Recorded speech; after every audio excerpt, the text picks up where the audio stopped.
திருவள்ளூர் அடுத்த பேரம்பாக்கம் களாம்பாக்கம் காலனி பகுதியைச் சேர்ந்தவர் ராஜா. இவருக்கு சுஜாதா என்ற மனைவியும் 2 மகன்களும் உள்ளனர். ஆக்டிங் டிரைவராக வேலை செய்து வந்த ராஜாவை பேரம்பாக்கத்தை சேர்ந்த ஜாகிர் ஹுசேன் என்பவர் அடிக்கடி வண்டி ஓட்டுவதற்காக அழைத்துச் செல்வதாக கூறப்படுகிறது.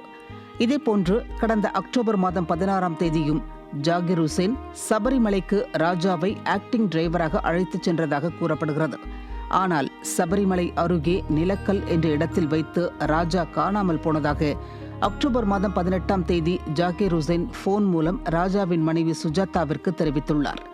இதனையடுத்து சுஜாதா கேரள மாநிலம் நிலக்கல் சென்று கணவனை தேடி பார்த்தும் எங்கும் கிடைக்கவில்லை என கூறப்படுகிறது.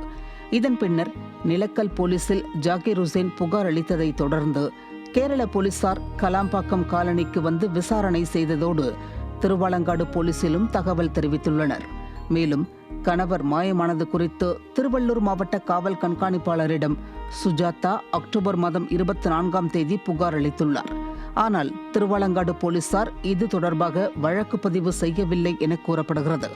இதனிடையே மாயமானதாக கூறப்படும் ராஜா அவரது நண்பர் ஒருவருக்கு போன் செய்து 4 பேர் தன்னை அடிப்பதாகவும் தான் எங்கே இருக்கிறேன் என்பது தெரியவில்லை என்றும் கூறியதாக சொல்லப்படுகிறது.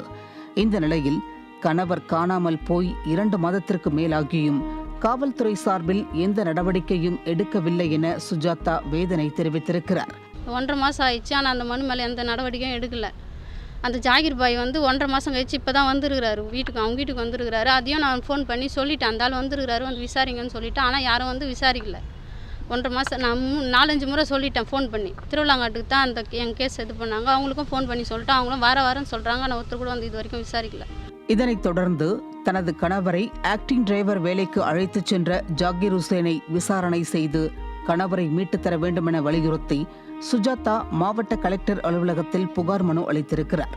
போலீசாரின் அலட்சியம் காரணமாக தனது கணவர் இருக்கிறாரா இல்லையா என்பது தெரியாமல் ஒரு குடும்பமே துயரத்தில் ஆழ்ந்திருக்கிறது. நியூஸ் ஜே செய்திகளுக்காக திருவள்ளூர் செய்தியாளர் கருணாநிதி.